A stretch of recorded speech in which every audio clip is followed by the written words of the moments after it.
determination, passion, stamina, and the will to win. The end result, the Ricmotech Sports Car Series.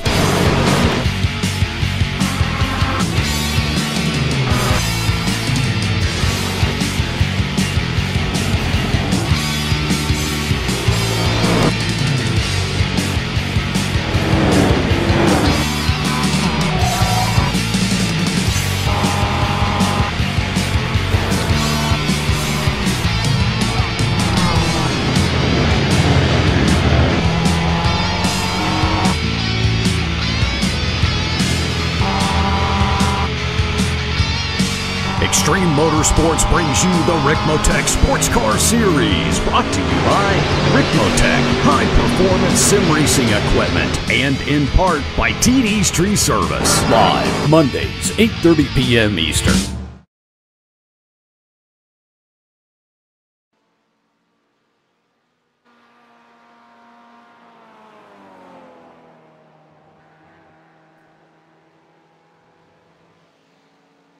Good morning, everybody, and welcome to Apex Racing TV. It's the Ricmotech Sports Car Series, and it's from the Silverstone Grand Prix circuit in the United Kingdom. And just to whet your appetite for tonight's racing, got a little track guide for you.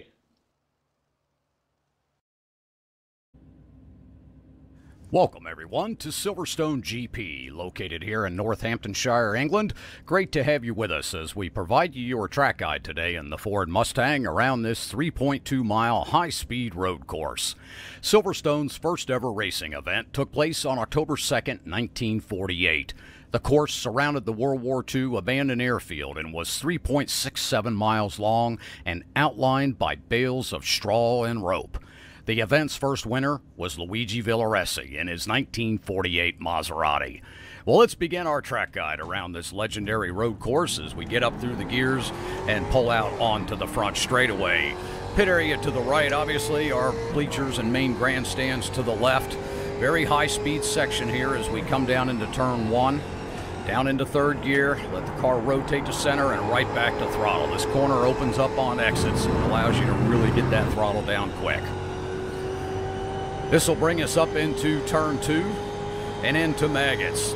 Just a quick shot across the curb of three, heavy on the brakes, down into third gear, around turn four, into Beckett's, around turn five, back to throttle, right back up to the curb, around turn six, and out onto Hangar Straight.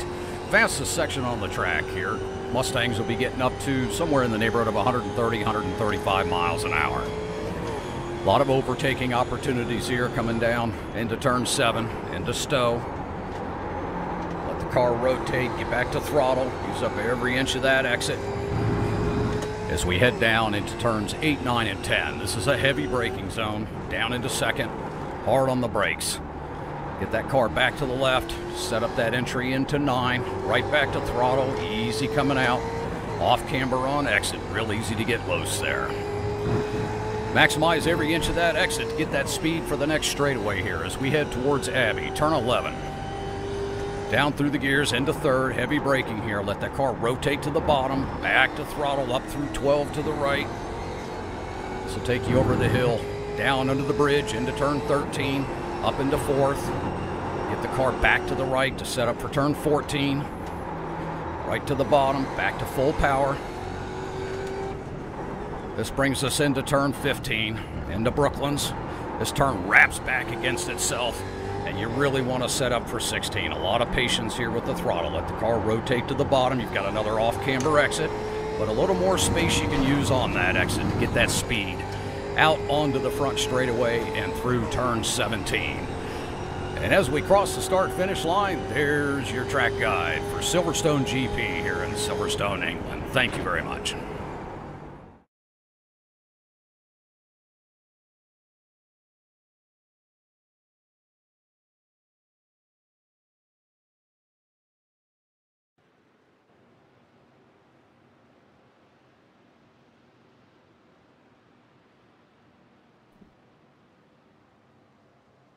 Great track guide there showing us how to navigate the Silverstone circuit. Of course, we know how to do it, and Adam Bath can go through the grid and see who's about to have a go themselves. Yeah, who's done the best around the circuit? Yeah, we were here about over a year ago now for the WEC, and as I'm sure we've been banging on about, the track has changed quite substantially since this version was scanned on iRacing. Mike Dam does a pretty good job around the circuit. That's why he's on the pole position. The Canadian emulating the likes of Jacques Villeneuve, who got pole position here in 1996. Stephen Thomas starting in second, third Scott Kennedy, fourth Pasquale Iannucci, Kevin Ford starting in fifth after winning last week at Monza. Sixth TD, Travis Davis. Seventh, Matthew Catila. Eighth, Brandon Whitworth. Then it's the two Ruddocks, Michael in ninth and Russell in 10th. Michael Monaghan 11th, 12th Jennifer McDonald, Scott Brooks, another Canadian, starting in 13th place, Leon Wright 14th, 15th Albert Schutz, and Chad Osborne in 16th, and Raymond Bader Jr. in 17th.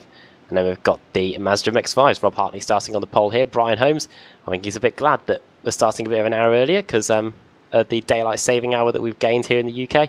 He's starting in second, Tom Rathje third, John Allen fourth, Travis Schwenke, championship leader in the Mazdas, starting in fifth. Then 6th, Joe Boyd, 7th, Dave Payton, 8th, Geordie Fike, Jeff Jacobs starting in 9th, and Chris Torman in 10th, Edgar Sanchinelli starting in 11th, 12th, Michael Key, and Mike Taylor rounding out the 30-car field for this one.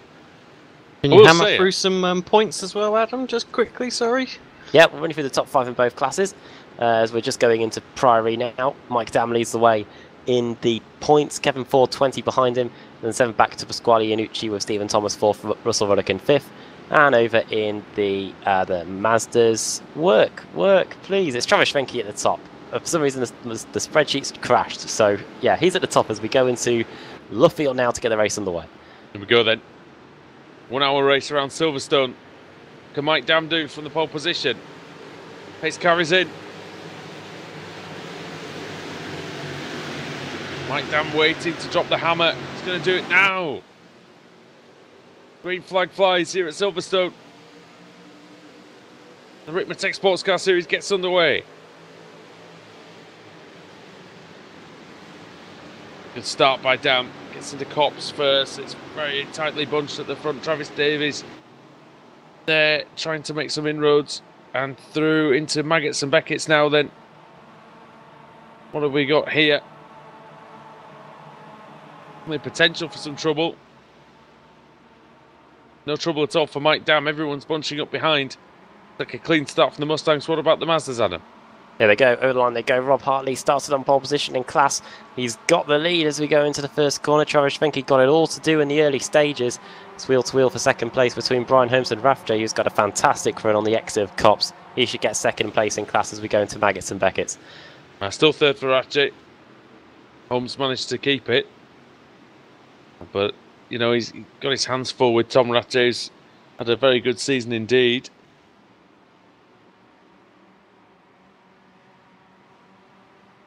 Straight they go. Continues to lead then through Club Corner. And then Stephen Thomas and Scott Kennedy going with him. They're still on the track, guys. The key overtaking spots on the circuit. This could be one of them here. Going into the Abbey chicane, going onto the layout of the circuit that is no longer used, but still a pretty demanding part of the course, especially Bridge Corner, which they're coming up to now. How much speed you do carry through that corner, that's going to be something that the drivers will be working out today. I will say as well, Alex, be remiss to say that it's Happy Halloween to everybody. It's only we're only about 40 minutes into Halloween, but yeah, I'd forgotten about that. Yeah, there you go. Hello, everybody. And yeah, hello. Yeah. Let's see if we get any trick or treats tonight. Knock on my garage door. I'll give him a trick. Oh dear. Let's go over the line then to finish lap one. Wish I'd never asked that question. I wish I'd never made that point now. Dear me. Mike Dam leading the way from Stephen Thomas, Scott Kennedy. And then it's Pasquale Iannucci in 4th, Kevin Ford in 5th, and Travis Davis in 6th. Then it's a gap of about, well, 3/4 of a second to Matthew Catila, Brandon Whitworth, 2 Ruddocks, Michael ahead of Russell, and Michael Monaghan, and Jennifer McDonald in 12th. Masters come around to complete their opening lap as well. That's how long it takes to do a lap around here. Rob Hartley comes across the line, Brian Holmes in 2nd position. I mean, this is probably going to be one of those races where the Mazdas are able to get much closer than the and the Mustangs, due to the nature of this circuit, so many quick corners, just like the one they're going through their cops. We're only looking at 5 seconds, actually, Adam, between the Mazdas and the Mustangs around here, so don't think we're going to get much lapping. That plus it's a really long lap in general, yeah, so pretty decent lap times for both of those classes, so... Mazdas will probably be only lapped once, I would imagine. Maybe the tail end of the field could be suffering a bit, but... Could be like Cota then, in a way where we're probably going to lap them just before the very end of the... We could end up lapping them just before the end of the race, and we saw how amazing the finish was there last season, so... Could be interesting to watch in terms of that, as Mike Dam makes the right mess of the Abbey chicane. Yeah, it is, and the Abbey chicane, of course, no longer there, but still a challenge on this 2009 Grand Prix layout. Mike Dam wide through Priory. It's not going to hurt him too much unless Thomas throws it up the inside into Brooklands. Oh, but Dam he's is off. all over the place out there. He's got no grip, it looks like. And through goes Kennedy, and in the space of just a few corners, Alex, Mike Dam, an absolute shocker. Yeah, it almost looked as if he expected Thomas to throw it up the inside, so he gave him a wide berth. And then Thomas didn't really, did he? He just sort of drove his normal line, albeit just a tiny little bit tighter. And yeah, just opened the door for Thomas and Kennedy just to walk straight through. Person to watch out for. He's got a massive amount of grip out there, sorry, Anna. So yeah, Scott Kennedy gets a pretty good, decent run off Cops, but the man I want to focus on is the guy that sits in 4th place, Pasquale Iannucci, fastest in the practice sessions that we've had during the week as we get set for this, as we got ready to go for this race meeting today. So I wonder if he can translate that into some form of race pace. We're very early, in the very early stages of this one, so Pasquale Iannucci could be one to watch out for in the closing stages of the race, as well as Russell Ruddock. All these drivers look like they're taking it fairly easy in the early going, making sure that they finish the race. I think it's going to be a big thing here. There's a little nudge between Kennedy and Thomas going through Stowe, and yeah, big picture driving on display I think here. At least it will be in terms of trying to get some points on the board. Even at this stage of the season, it's still important to get the good results in. I think that Scott Kennedy was putting a strong defence against Mike Dam going into Club there, now going through Vale, the long right-hander. Not often that we get to commentate on the race on the Grand Prix circuit these days, usually in the BSRTC on the historic layout or the national layout or the international layout. Probably last time we did this one was the Road Pro Series. They seem to want to just do everything differently, don't they? And it's a little bit annoying. We've had some good races on the national and the international layout, back to the old Club Series as well, the international layout. Provided some excellent racing and nearly won. You nearly won. Almost, yeah. Cocked that one up, though, didn't I? But we saw some great racing earlier on in the World GT Championship as well. That was at Spa. A night of GT racing here on Apex Racing TV. Indeed, it is. And Alex, a much more well-behaved night of GT racing so far from these guys. Yeah, I mean, I was going to talk about that. I mean, it's like chalk and cheese, isn't it? Really, you know, the difference, the attitude out there of the drivers, you know. They're absolutely intent. Made a mistake again. Yeah, intent of making sure that they don't have an accident or hit each other. This crowd, where you know, I know in that broadcast we said, you know, I'll give them time to settle in and things like that, but totally different attitudes out there. Apologies to Mike, yeah, apologies to Matt Bunn if you're listening. No, we apologise to Matt Bunn because he's done a very good job organising the league. But I think the driving we saw, in some cases, left a lot to be desired. But I think it was a bit like watching our first Formula Renault race back at the start of the season. All new leagues are like that. As the side by side for the lead, Scott Kennedy into Stowe, trying to get an advantage, and he has. So Kennedy's clear. Thomas going to have a look into Bale. No, he's not. Yeah, I think that series has got every opportunity to succeed and be as clean and tidy as this one. But it'll be very good. Matt will just need to, and the rest of the crew will just need to get a hold of it and not let that grid disrespect one another.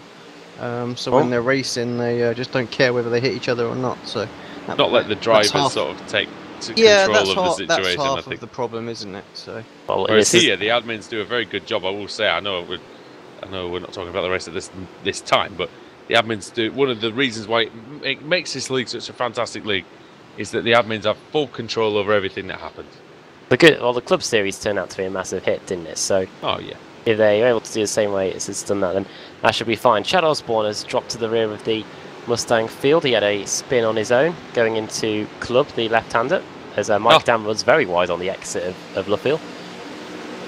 The funny thing is that Alex, when we have a when there's a spin or a crash here, we're extremely surprised. That's the difference. Yeah, that's it. So we sort of go, oh God, what's happened?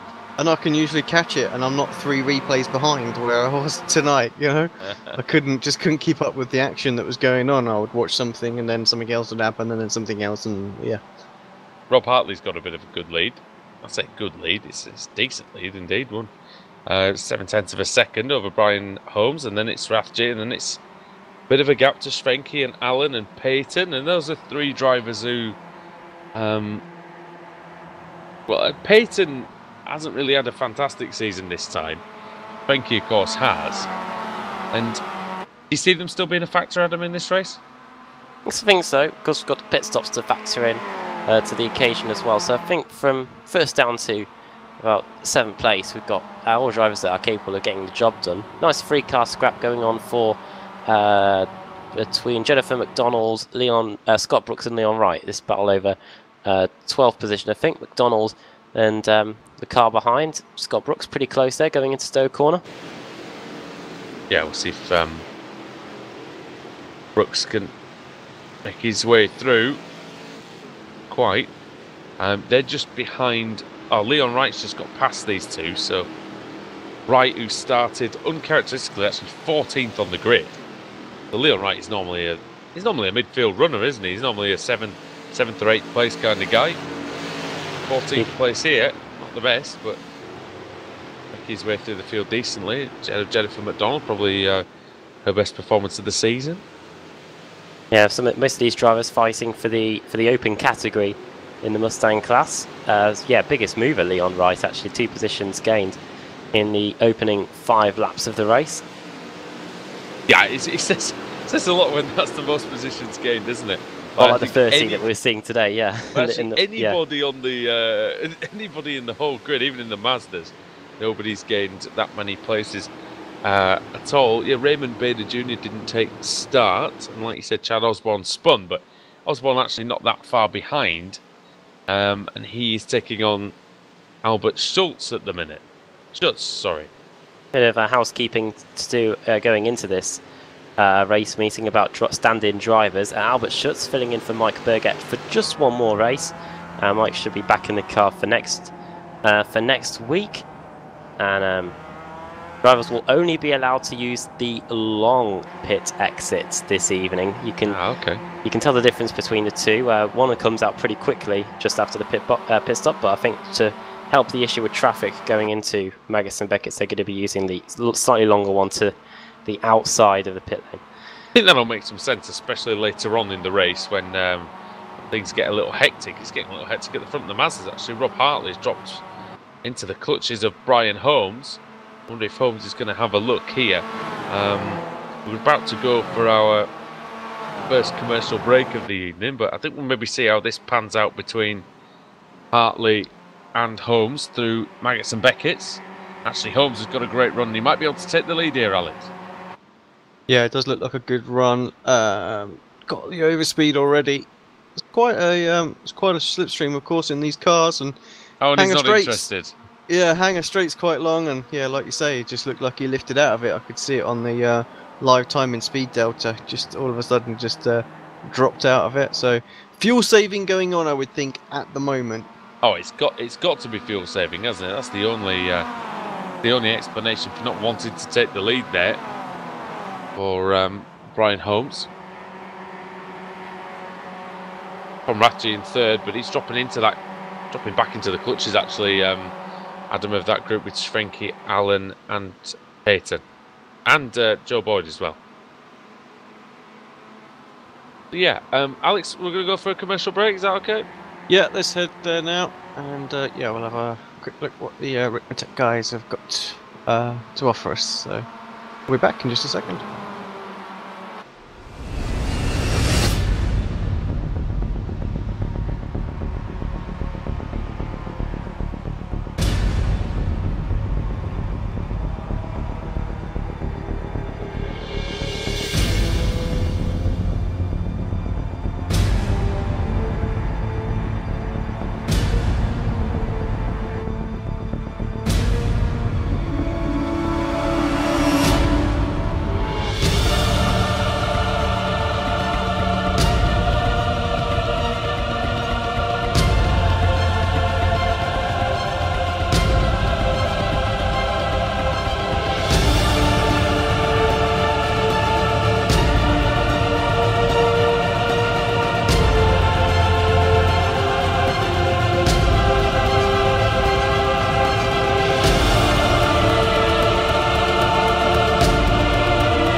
Yeah, thank you for Ricmotech there for sponsoring the series. A lot of great products on offer, and yeah, thank you to Frank for all he does for this championship. Okay, right back to the front of the field then.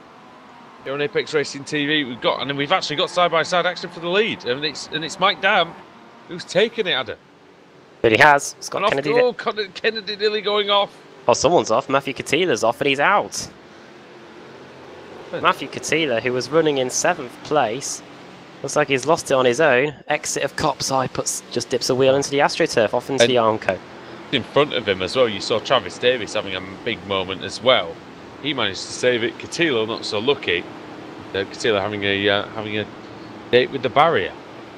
Up the inside of Pasquale Iannucci goes Kevin Ford. Ford getting into gear now as we start to get into the meaty part of the race, lap 8. Yeah, this is a good scrap with the Mustangs. This is one of the best packs we've seen in this car, Alex, all season in terms of 5 drivers fighting out for the win. Yeah, you could almost be mistaken to think it's a draft track, couldn't you? Like Monza last week where they're all so close together. But no, this is probably one of the most sort of challenging drivers tracks out there. All doing exceptionally well. Mike Dam, it seems like he gets in front and then maybe just isn't driving quite as well as he is when he's a bit further back. But keep an eye on this. Can Scott Kennedy, who's been in great form this season, Adam, can he get up to Mike Dam and can he stay with the Canadian? It looks like he's putting the hammer down. They're going into to Brooklands now to complete the lap. Is it Dammer time? Surely we could do better than that. I'm sure he'll be wanting a gap as big as Hoover Dam by the time we get to the end of the race. Ah, very good. Yeah, you could probably do better than that. I don't know. I can't. It's sadly not the best word for a pun, is it? Going first corner of the gap, 0.5 of a second, and Scott Kennedy now in 2nd place, and now looks like Iannucci has fended off that brief attack by Kevin Ford to now try and get after Stephen Thomas and topple the Texan off the podium. Yeah, we'll see what he can do. Maggots and Beckett's, and now Chapel. See that there's a lot changed since this layout was done. Actually, there was also an extra chicane put in, wasn't there, for the bikes? Yes. In that section, a tighter corner. That's been added as well. Mike Dam will be adamant that it'll be. That's not bad. Yeah, adamant. That's not that bad at all. He's made a bit of a mess of Stowe though, and so that allows Scott Kennedy to get a little bit closer. Yeah, that's been a bit damaging to his lead. Very good, very good. That you started him off. God I've damn woken it. up now.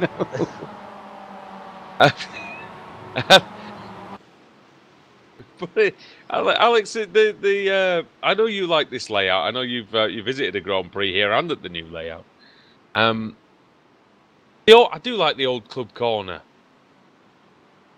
Yeah, I mean, can't remember who it was I spoke to. It's one of the drivers, I think, on the WEC grid about the old layout. And I'm pretty sure they were saying actually the profile of the corner, while it's changed somewhat, the line that you take through there is still kind of like identical.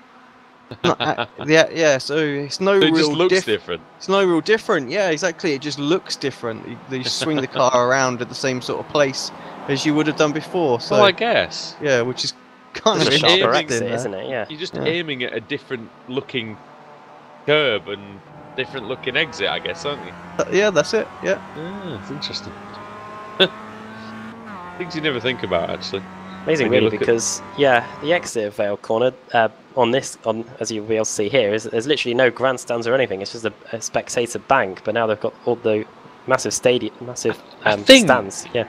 I think it might. Sorry, I think it might be the only difference. Maybe Alex is after you come out of the chicane part, it might just be a tiny bit tighter on the exit, and that'll be it, really. I think that's the main difference. Yeah. But then the second part, I think you're right. I think it opens up just as it would before.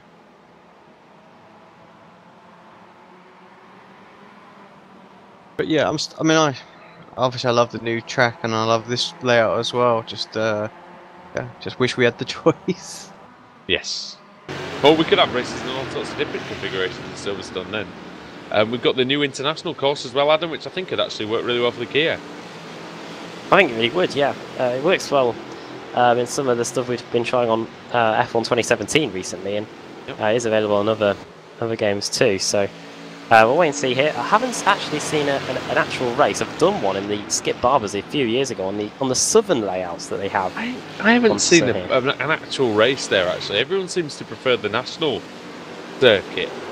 I imagine because it's just better viewing possibly for the fans and things like that. But the international circuit, I think it's a bit of a hidden gem actually, because you go through the very, very fast Abbey Corner and through Farm and then Village, and then you actually get a quite a short straight after Village into the right-hander, which leads you back onto the Hangar Straight, and then you start the lap again. So yeah, I think it's a really good flowing course, and I think you've got a good chance to make some overtakes on it. So I hope we see that at some point. I'm sure iRacing have got Silverstone in the pipeline somewhere, but again, how soon or not, I don't know. But we didn't expect Snetterton either, did we? I think Alex Simpson has had a drive on the Stowe layouts, which I think is on the first Project Cars. Is that right? Yes, it was the Stowe layout that I drove on. So. On the infield course, wasn't it? No. It was you come out basically on Chapel, so you do the whole Hangar Straight, Stowe. Okay. Vale, Club, and then of course when I did it, it was still this layout was the full one. So then you Abbey basically take a right there and then cut across. You know. So. That's the layout I've not heard of. Yeah. But that's basically the course that we just described. But I didn't know it used to be there. Yeah. So maybe that's strange. But did you go? Was that before they built the wing? That was before the wing. I was 21. Oh, so they didn't even make many moons ago then. Yeah, it was my 21st birthday present. It was basically an experience day in Ferrari and a few others. Lotus Elise. And a few days ago, yours truly celebrated their 21st birthday. Oh, happy birthday, yes indeed. 21. You can now drink in America, even though you've been able to drink here for a long time, as evidenced by the YouTube videos. So, who Beckett's and Maggots goes Rob Hartley and Brian Holmes, and they're in a class of 2 at the minute. They're absolutely whooping the ass of everyone else, let's be honest. As Rob Hartley, it's quite late for him. It's a little bit earlier than normal, though, having said that for him. So, I would like to point out that Travis isn't it? has just got past Tom Rathje a lap ago, and I think he was just tucked up in the slipstream of Tom. So these guys, I do feel like the fuel saving is quite important to them, because all of a sudden, now that Travis has got through, he's matching the leader's lap times. So he's not really pulling away from Rathje, but Rathje is coming with him, so you're right. Yeah. He could potentially be a factor with a good pit stop. He might have been saving the fuel, of course, remember, so this is what tough. I'm thinking. Yeah. It is a bit like the Kia Optima, Alex, as you mentioned the other day. Is quite a slow car to refuel, so if it does need more fuel in it, then saving a few seconds in the pits. We haven't had any pit stops yet. I'm actually quite surprised, at least none that I've seen. Jeff Jacobs has been in. Iannucci versus Ford. For 4th and 5th. Again, Ford has waited his time and bided his time, and now he's right back on the rear of Iannucci again. Ford fighting for 4th, that's quite hard to say. Whilst over. If you say that 5 times fast, I don't think you'll be able to. But Ford is down in 5th now. But he's 6 seconds ahead of Travis Davis, so I think this group is pretty much away. Just started to come up to the back of the MX5 grid as well, so Ford is in 4th. Ford is in 5th, and then Travis Davis is in 6th position. But they're coming up to the back markers now, just before probably the pit stop window begins. They're coming up now to lap the tail end of that. Jeff Jacobs has already been in the Mazdas. We did lose Chad Osborne in the end. He's decided to call it a day No. Now after 2 spins. It reminds me of that great Scottish football result, doesn't it? East 5-4, 4-5. and half the people in this race won't have a clue what that is, but have a look it up. As Mike Dam then leading the way, and he's got some traffic, so we're finally coming up to the Mazdas after nearly half an hour. So pretty impressive pace from the little MX-5. It's the big V8 muscle. Yeah, I mean the leaders are still 30 seconds up the road from these guys as well. This is a disaster, isn't It's it? going to take another 6 or 7 laps for them to get there as well, isn't it? Sorry, Adam. What's the disaster? I noticed that Thomas was coming up to one of the Mazdas in possibly the worst possible space, but it seemed to work out better than it looked like it was going to end. And they have lost 1.2 seconds now to Mike Dam, who's scampered off down the hangar straight. Yeah, he has lost a bit of time, Thomas, but I don't know, I've got a feeling he's capable of bringing it back. Part of the circuit is Buckinghamshire now as we go through Stoke. This circuit... Oh, it's off, goes into the Mazda. Pasquale Iannucci collides with Michael Key. Oh, let's have a little look at that then. Oh, I think what happened was Key saw in his mirrors Kevin Ford, so he moved over to the right hand side. Didn't realise there was another car there. That's what I imagine was the situation. I think with something like that, maybe what would you do, Alex? Do you reckon just stay where you are, stay in the middle? Yeah, you just stay put. But yeah, he may not have seen, I guess, the other car, I suppose. No, yeah, I think he probably didn't. Just hold your line. That's the thing there. Yep. So, it's always a great pointer actually for anybody who's driving a slower car in a mixed class race. Is you just take your normal line and everyone else will find a way around. Yeah, exactly. You do anything random, then it's likely to cause problems. So just stay on your line and let those guys overtake you. They've got the power on the straights just to breeze past. You just need to be patient. And actually, Iannucci has come in. So has Kennedy and Dam. Incident involving car 98 and car 8. I'm guessing that's the key. Ford incident is going to be investigated by the stewards as into the pits come 4 Mustangs. Yeah, racing incident, I think. But see what stewards make of it. It'll be really bad for Ford if and another nail in the championship if he has to get a penalty. We'll see who wins this race off pit road. The queue in the pit lane. I was going to say, so Dam and Kennedy should be reasonably close. There's 1 second or 2 between them. Yeah. Mike Dam's gained maybe a fraction in the pits, not much, but they're going to come out behind some other Mustangs. So, and there you see the long pit exit coming into play. Don't really know what advantage it gives, but I think it's just keeping the. I think it's mostly just keeping the cars off the circuit on the immediate exit of Copse, really, isn't it? I think it's if you're having a 2 wide situation coming off of Copse, if they take that earlier pit lane exit, you're really going to be emerging into the scrap there. So yeah. Maybe that might help things. Taking Jennifer McDonald there, or trying to. Maybe into Stowe corner, up the inside. That was important for Dan Adam to get the McDonald's out of the way because now got a car between him and Kennedy. Yeah, Scott Kennedy now in second place after those pit stops. Stephen Thomas staying out then. We'll see what he can do now. Apologies to Scott. My brain's like soft cheese at the moment. Sorry about that. I was eating cheesecake earlier. Oh, there we go. You'll make Alex hungry. Stop it. That's cream cheese, though. Going into the Abbey chicane then. And Kennedy goes a bit deep into Abbey. Oh. He was able to get past, wasn't he? It's a good chicane, though, that Abbey. I've always enjoyed it, but I've never been particularly good at it. But I've always liked the way it is, especially in a faster car, I think. I always remember the one shot qualifying in like 2003, 2004. The old, really powerful V10s just throwing the cars at that chicane. I remember Michael Schumacher not having the best of times there. Actually, one of the laps he did. In comes through the pits. Stephen Thomas and Kevin Leon Ford. Wright. Yeah, Leon right in as well, but we'll see where Mike Dam is going to emerge then.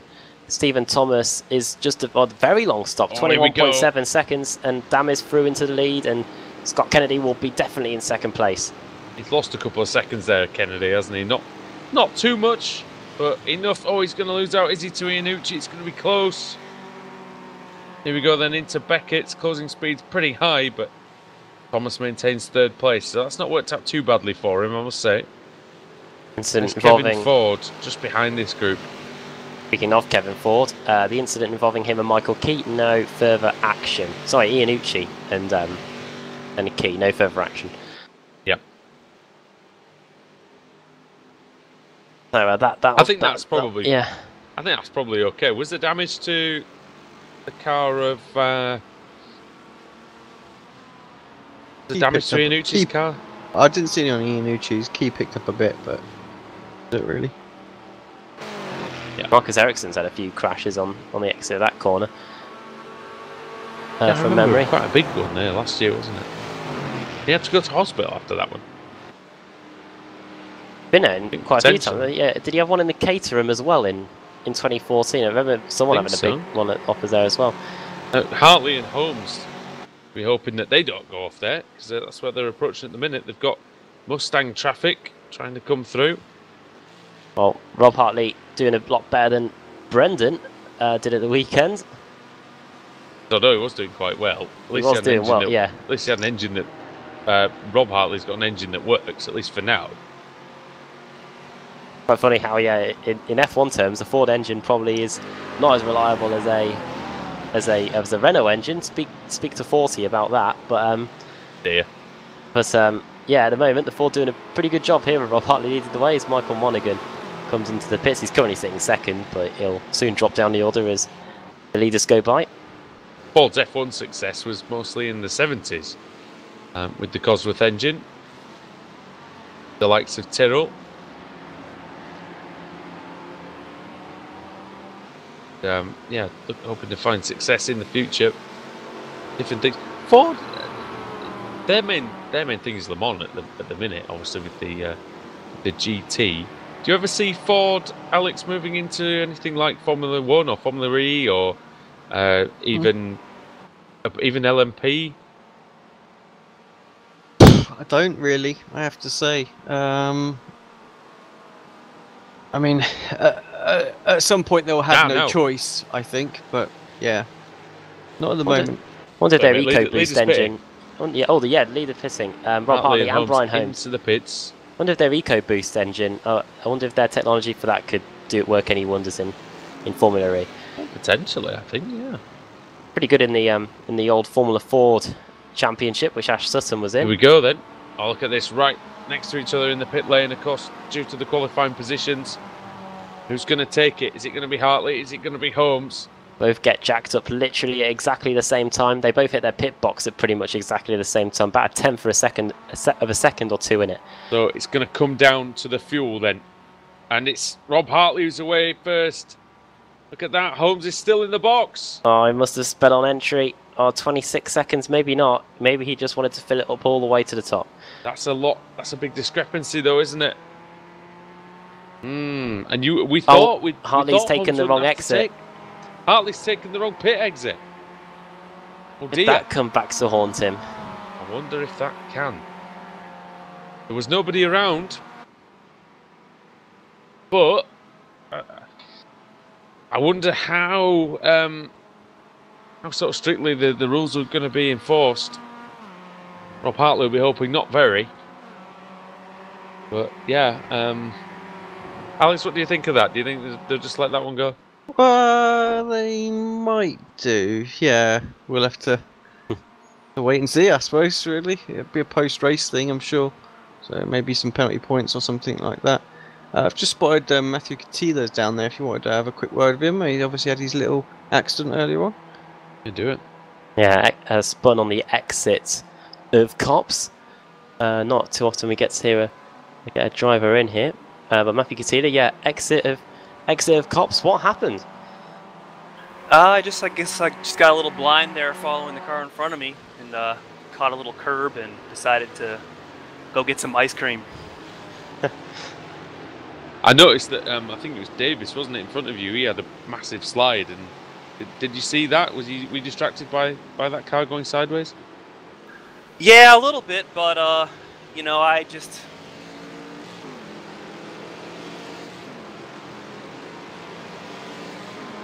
Sorry about that. Yeah, I just lost a little concentration. Thought I could keep my foot in it and make it to the turn, but it just didn't work out. I will. Unlucky, mate. We will catch you next time. Thanks. Thanks for coming in. Stewards have spoken about Rob Hartley's pit lane exit. It's just going to be a warning for Rob Hartley. I think that's probably fair. I mean, the only way I don't think it gains an advantage there. I think it's a similar. I think if anything, he's going further doing that. Yeah, I think you're probably right. Rathje's come in and come out of the pits, and he is really close to Brian Holmes now as well. So that goes to show how much that time loss really cost Brian. So I think you're right. Joe Boyd going through, by the way. Well, that's David going to cost him even more. Sorry, Andrew. He's off. Holmes had a massive moment going into Beggarts and Maggots there. Yes, Beggarts and Brian Holmes. Unfortunate there. He got that snap again, didn't he? He got that oversteer. Couldn't slide the car and correct it. It just snaps too much, and that's Holmes dropping down out of the top 3. The top 6 as well, down to 9th. Brian Holmes goes now. Of course, a few drivers in front of him are still yet to make pit stops, including some big names like Travis Schwenke and Dave Payton and Jordy Fike. But yeah, for now, Brian Holmes down to 9th, and I wonder if that could be a spanner in the works for him as the closing stages of the race quickly approach us. Everyone's pitted in the Mustangs, by the way, and the order is as follows. Mike Dam has a 1.4 second advantage over Scott Kennedy, Stephen Thomas in 3rd, and healthy advantage over Pasquale Iannucci and Kevin Forbes. That gap could close up as the second half of the race goes on, as Travis Schwenke, our leader in the Mazda MX-5s, comes into the pits, and I wonder if he's going to have been able to gain any time on Rob Hartley. Then, David Payton, by the way, did just take Joe Boyd. So yes, because Boyd's come into the pits as well. Yeah. Boyd's now in the pits. Fike goes through. He does another lap. He went really long a couple of races ago, Alex, didn't he? And he's going again for that long strategy. Yeah, I don't think it particularly paid off for him, did it then? And I'm not sure it's it might, you know. It's this time. It will if he gets the fuel right. But I think that's the main thing. I think if he gets the fuel right, then every chance of making up some places. But too far off. He's about 11 seconds. He's 11 seconds off the lead. So of course, everyone else has got to come into. Well, there's only Jordy Fike and David Payton are yet to pit. If you count the gaps to Rob Hartley, gap is 2 seconds. Schwenke has just pitted, hasn't he? So yeah, Schwenke. The gap between Schwenke and Hartley, 2 seconds. So I think he's getting quite a bit during this pit stop window, because the gap was about 5 seconds before they began. Yeah. Fair enough, I think. Yeah, we'll see where Fike comes out, but it's going to do him a real good load of good. Sorry, as Brian Holmes is in 23rd place now. So he's off. John Allen having a go at Chris Torman. Car 22 versus car 60. Torman staying ahead. John Allen, who has done pretty well recently, just needs to make sure that he finishes races this time. John Allen? Yeah, I'll agree with you on that one. I think John Allen is very talented. Well, here he comes. Nearly hits Torman. He just occasionally gets it wrong with the strategy, I think. Yeah, I'll run you through his finishes. Obviously, this includes where he finished in class. He finished 19th overall at Daytona, 20th, 18th, 12th, 17th. So his best race coming at Brands, where he got a 12th place finish. And here he comes out the inside going into Brooklands. No way through just yet. No, David Payton now in. Measuring himself here is Torman.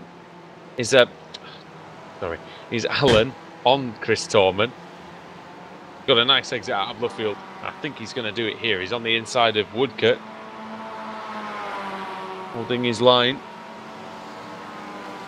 on the brakes into. I don't know if they are braking. Are they into? Let's have a little listen. Maybe a little lift, maybe a dull, maybe just a dabber brake. Yeah, it's a lift, and it's maybe a downshift. Probably. Yeah, good commitment being shown. Blue Cops. John Allen's off on his merry way to try and catch Rathje, and that's 4.7 seconds. The good road. Lap. Good lap by Scott Kennedy on that last lap, 2:02.9, as opposed to Mike Dam, our leader, who did a 2:03.2. So about 3 or 4 tenths of a second difference. That's got the gap down to 1.1 seconds now, as they once again start to lap the Mazda MX-5 traffic. They're up to 7th place now in class, and that's Chris Torman. Yeah, and with about just over 15 minutes to go in this Ricmotech Sports Car Series race, we're going to go for a little break. Again, go and visit our friends at Ricmotech. So we're going to go and do that in just a few seconds' time.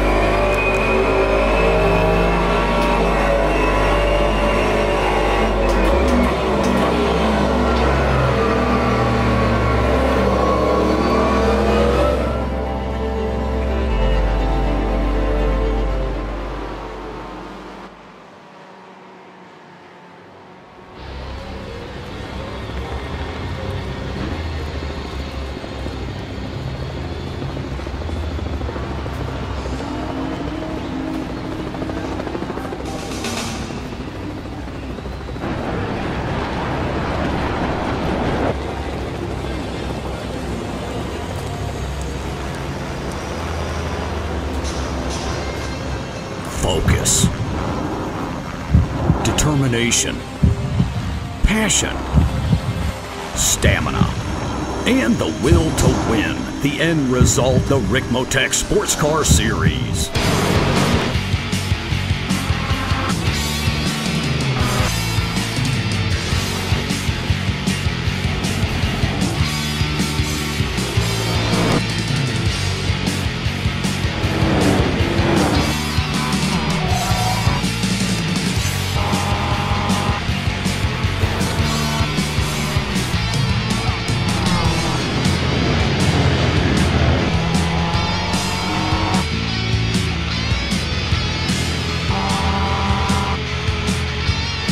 Extreme Motorsports brings you the Ricmotech Sports Car Series, brought to you by Ricmotech High Performance Sim Racing Equipment, and in part by TD's Tree Service. Live Mondays, 8:30 p.m. Eastern.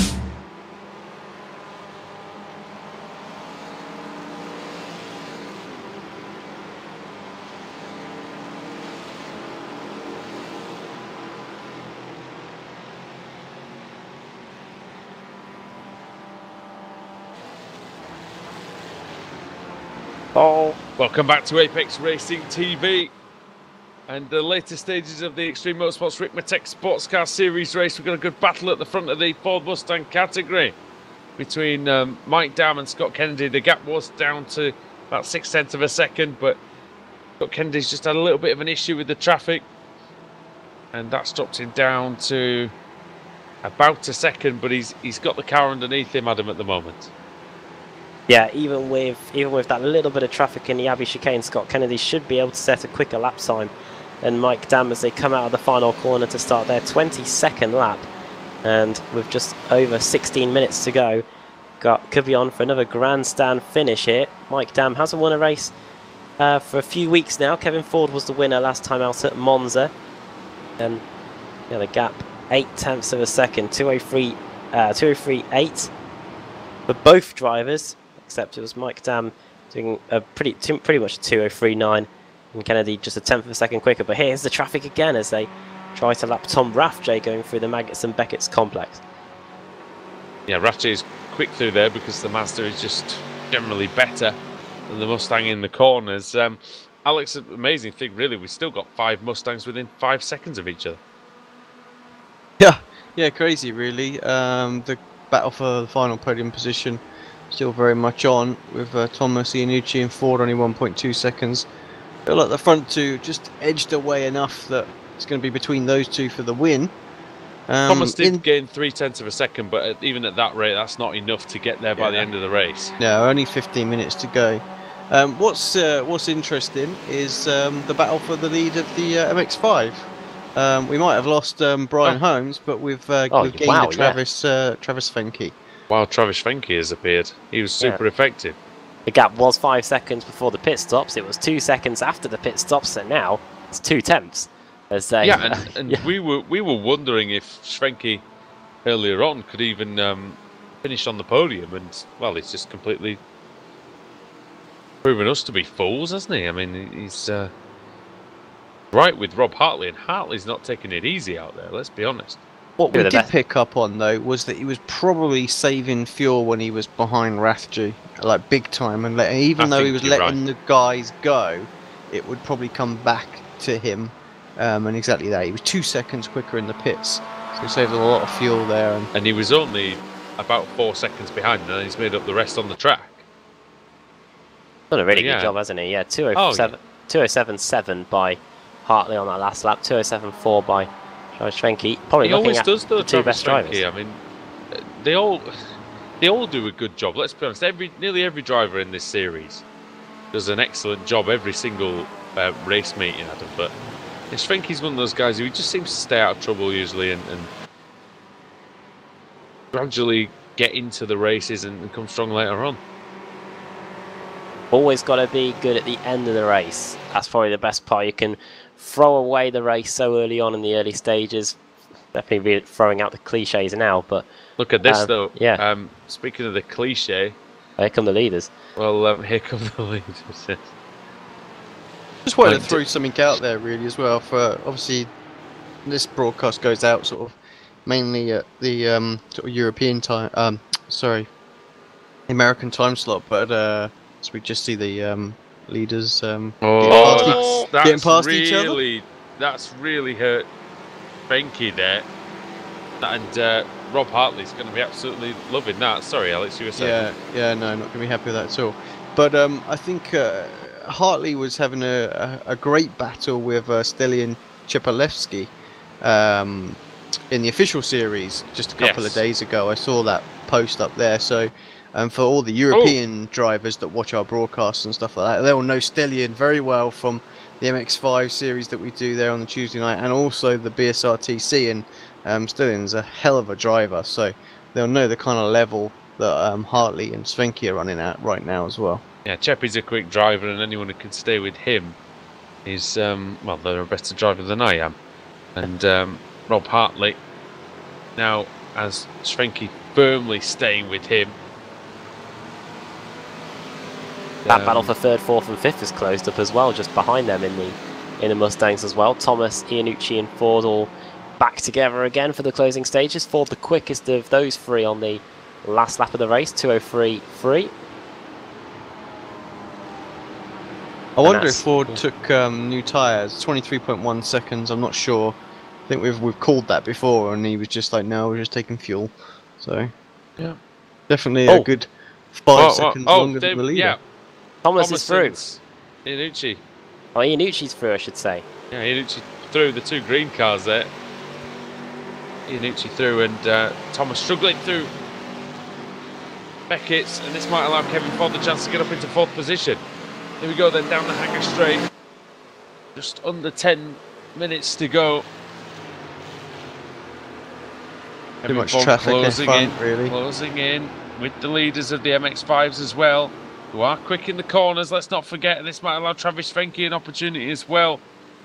I don't think he's trying though, Adam, there. I don't think he's trying to take the lead. I think he's still, I wonder if he's still saving some fuel. He came in late, didn't he? His boys' pit stop time, like Schwenke, in 18.1, so that is still pretty quick, even with him coming in late.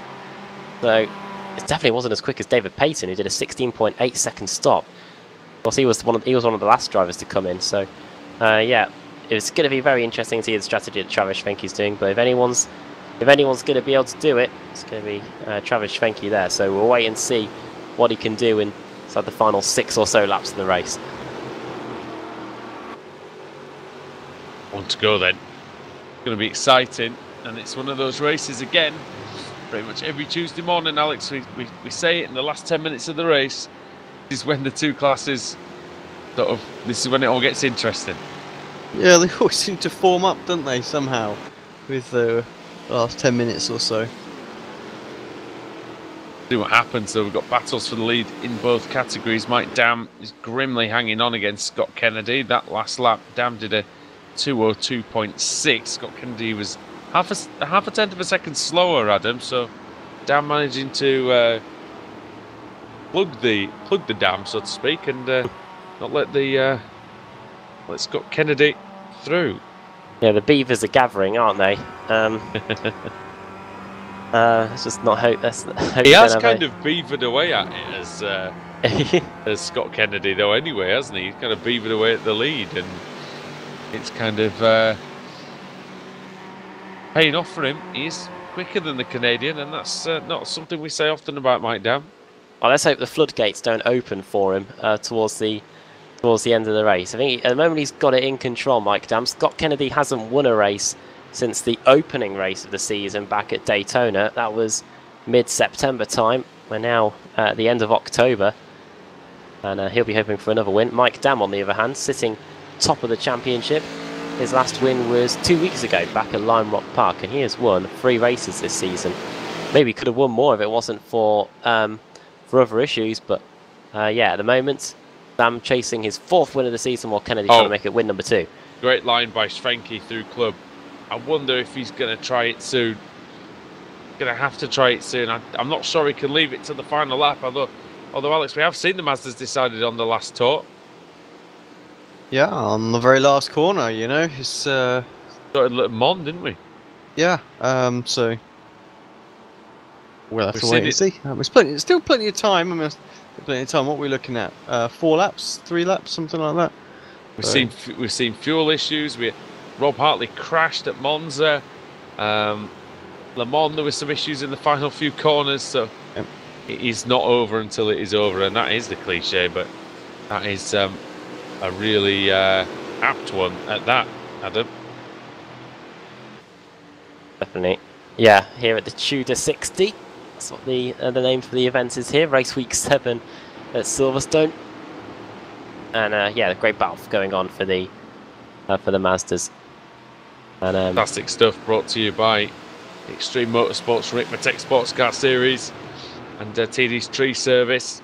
Here on Apex Racing TV, Andrew Woodhouse, Adam Bath, and Alex Simpson bringing you all the action from the aforementioned race. Different lines getting taken there through Magnussen, Beckett's by Schwenke and Hartley. Hartley again, fractionally quicker. We're talking barely a few thousandths in it on that last lap. And Hartley doing a fantastic job. Man from Carolina, Travis Schwenke from Ohio. So both the central part of the United States. Carolina, where all the NASCAR teams are based. Schwenke does have the slipstream to his advantage, but Hartley seems to hook it up better, Alex, through the final sector, especially where the corners are slower. Is Schwenke going to go for the lead here into Vale? No. Just showing that I'm still here, you know. I get the feeling Travis is saving as much fuel as he possibly can, and then on the final lap or so, might go for it, or 2 laps to go. We'll see. Ryan Holmes has moved past David Payton and up into 4th place. There's a nice free car scrap there in the Mazda MX-5 for Ryan Holmes after that spin. He's now back up into 4th place. Tom Raffshay is a bit too far away, I think, to get towards the end of the race, but Ryan Holmes recovering well. They're having a great ding-dong there, aren't they? John Allen will be too happy with the Ford getting in the way, but you know, he can't disappear. He's got to stay on the course as Brandon Whitworth, former Open class winner.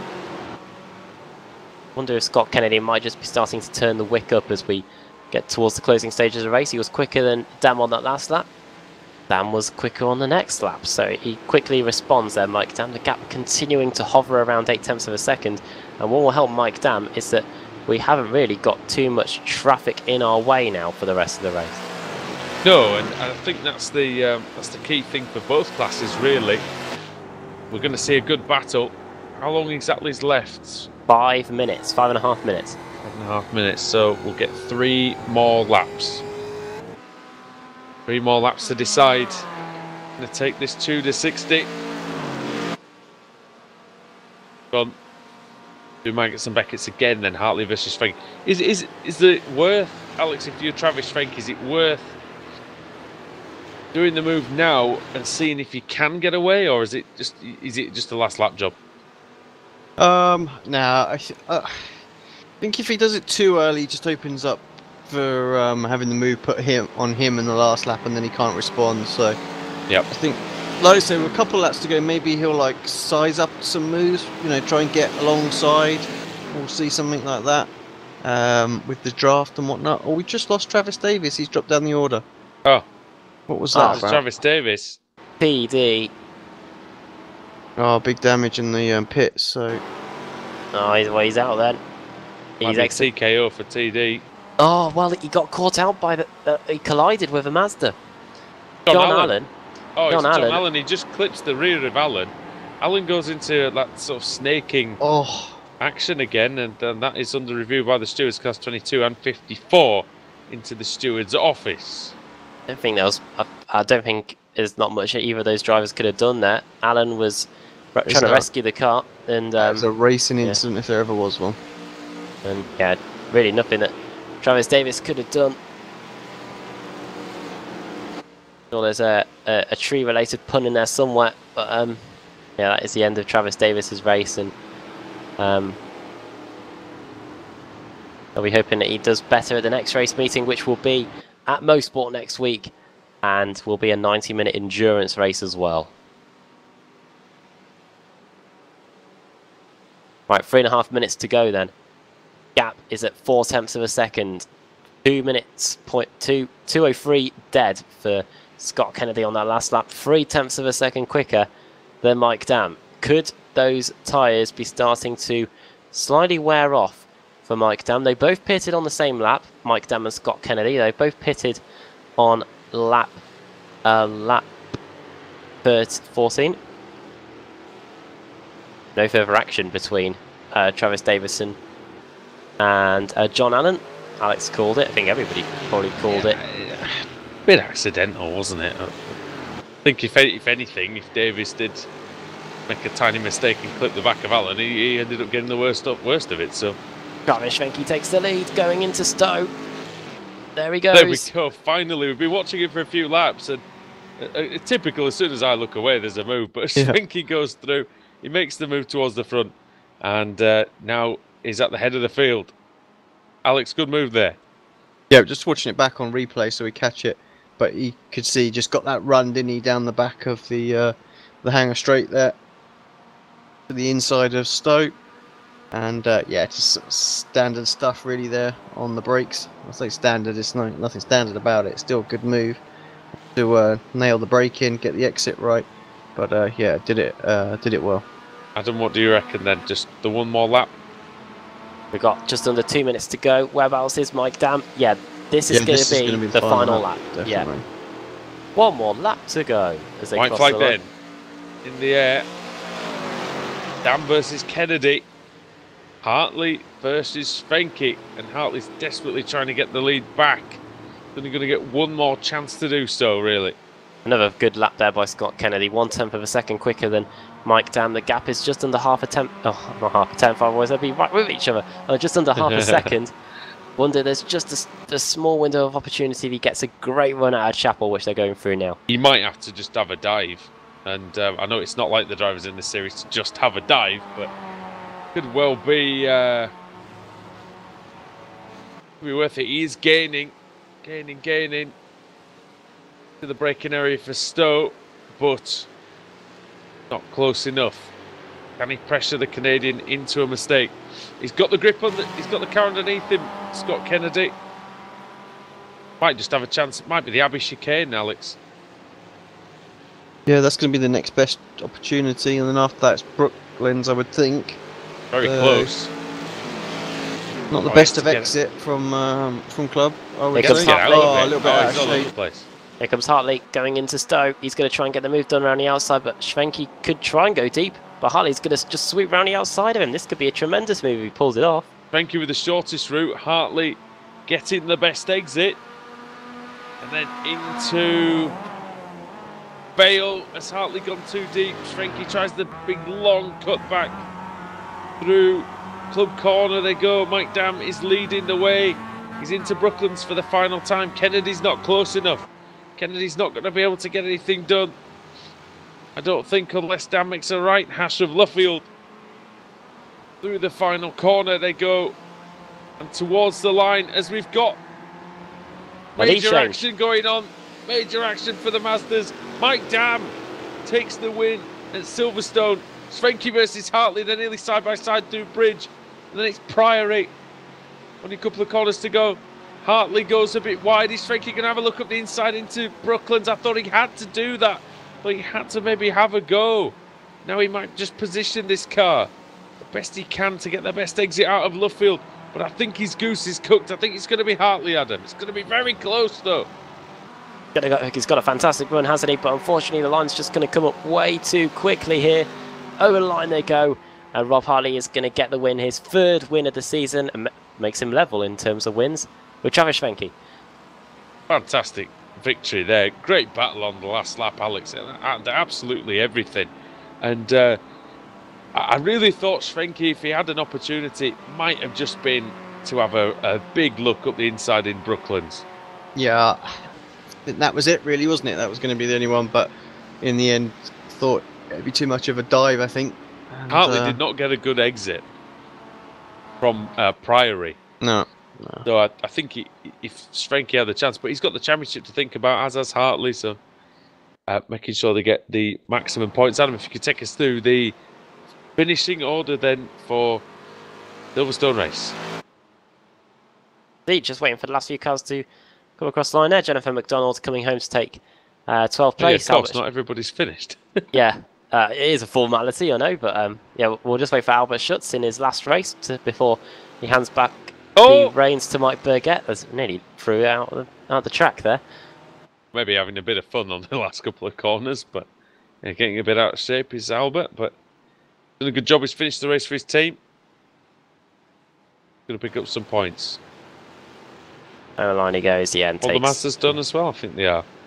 Just waiting for Foreman and Taylor. Sancinelli, maybe, actually. I think Sancinelli may... Oh no, there he is.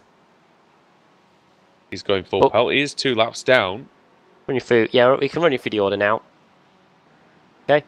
Mike Dam takes his 4th win of the season. Didn't win last week. That was Kevin Ford, but he bounces straight back here. Damon gets the win here. Scott Kennedy finishing in 2nd position. Looking at the championship standings, that is Kennedy's best result since 2 weeks ago at Lime Rock Park. Pasquale Iannucci finishing in 3rd, 4th Stephen Thomas, 5th Kevin Ford, then a long way back in 6th place Brandon Whitworth. Ruddock and the 2 Ruddocks. Michael started ahead of Russell, but it was Russell that finished ahead of Michael in the end. 7th and 8th respectively. 9th Michael Monaghan and 10th Leon Wright. Scott Brooks finishing in 11th. 12th for Jennifer McDonald and Albert Schutz finishing in 13th place. Then into the Mazdas. Race victory for Rob Hartley. A last lap deciding move. Maybe Travis Schwenke went 1 lap too early to try and get that win. 3rd for Tom Rathje, 4th for Brian Holmes. That spin in the Magus and Beckett's complex really scuppered his chances of fighting with those 2 for the win. David Payton finishing in 5th. John Allen survived a skirmish with Travis Davis to finish in 6th. Joe Boyd 7th. Geordie Fike in 8th. Jeff Jacobs in 9th. And Chris Torman rounding out the top 10 there. Car 60 finished in 10th. Car 61 finished in 11th. Mike Taylor. 12th Edgar Sancinelli. And then the cars had issues during the race. Travis Davis crashed on the exit of Maggots. Michael Key collided with Michael Key collided with Pasquale Iannucci. No further action, no decided by the stewards. It was a bit of a coming together, really. Chad Osborne, problems for him. He had 2 spins on the track and decided to call it a day early on. Matthew Catila lost it on the exit of Cops. We had him in the booth earlier on talking about that. And yeah, Roman Bader Jr. didn't take the start of the race. So yeah, 29 cars started the race in the end, and we had 25 finishes. Yeah, thanks for that, Adam. You have some drivers waiting around. We're just checking to see how much time we have got. Yeah, I am wilting a bit here, guys. So if we could perhaps just do the top 2 in each class and call it a night, because I'm pacing to keep awake at the minute. In a big night of broadcasting here on Apex Racing TV. Yeah. It's funny. We thought this earlier time would actually be better, and I don't know. I'm not sure it is. It's still really the same time, isn't it? Because it's so close That's to true. a clock change. The body's still not used to it. So yeah, I'm absolutely pooped. That is a good point. It's effectively nearly 3 o'clock. Yeah, we've changed even though from, it is just before 2. Yeah, we changed from British summertime back to GMT here in the UK. Yeah, we have got drivers queuing up for interviews, and we'll start them with our winner in the Mustang. We'll bring him into the commentary box now. Mike Dam, winner, 4 wins in the season now. Things are back on track then. Yeah. It was good to get the win tonight. It was a really tight battle actually. I think it was 4 seconds between the top 4, and Scott was really on me. I couldn't lose him, so it was a really good race. Good to be back on top. I wanted to have a strong finish after last week. So, how are the tyres handling out there? Because Silverstone, a really tough track in terms of high-speed corners. You had the pit stop halfway through the race. How are they holding up towards the end of the race? Actually, it wasn't that bad. To be honest, I think my last lap was about a second off my qualifying time. So, yeah, this track is actually pretty good for tires. To be honest, it's a pretty grippy track actually, and we had some pretty good weather to help that too. So, actually, yeah, I just took 2 tires on the pit stop, took left sides, and the pace didn't really drop off as long as you were smooth and you nailed the apexes. I know we're short on time, but yeah, just before we let you go, Mosport next week, 90-minute endurance race. Going to try and make it 5 wins now for the season? Hopefully, that's my home track, so 2 hours away from there. But that's a very tough track to win on. You're going to see tight fields, with the draft at Mosport there. Yeah, lap times are within tenths of a second, and just losing that draft is very hard. Well, Mike Damon, Jack Villeneuve managed to win the race here 20 years ago in the British Grand Prix. You were able to do that here today in the Ricmotech Sportscar Series. So yeah, well done on the win, and thanks for taking the time to come and speak to us. Yeah, thanks guys. Mike Dam there. Woody, you are next up. I think we've got Scott Kennedy. He has muted his microphone though, so I think we might go and speak to our winner in the Mazdas first, and that is Travis Schwenke. No, Rob Hartley, I should say. Rob Hartley. Again, the winner's all confused. It was last night as well, wasn't it? Rob Hartley joins us here. Rob, what a great battle on the last lap to take the win. Brilliant. Yeah, after the pit stops there, Travis was in my draft, and I knew the race was on then. Oh, it certainly was on, especially on the final lap. When he came through with a couple of laps to go, he must have thought that there was a little bit of trouble there, but you knew that you had the chance to go back around the outside, and it worked really well. Yeah, it worked for me that time. That's where he passed me the lap before, and I thought, well, I'm going to have to try it again, and it stuck that time, and was able to stay to the inside of him for the next corner. Another great battle. These races never seem to disappoint us. We head to Mosport next week. What are your thoughts about the Canadian Tire Motorsports Park? It's going to be another close race. And that straightaway gives a lot of drafts. So, about me and Bri had it made there before the pits. Something happened with his pit stop, and I took too much fuel, and Travis was right back in it. But and then he crashed, I think, or he spun at least. So. Gave you guys a little bit of space, but yeah, well done on the win anyway, Rob. And just got any quick shout outs at all?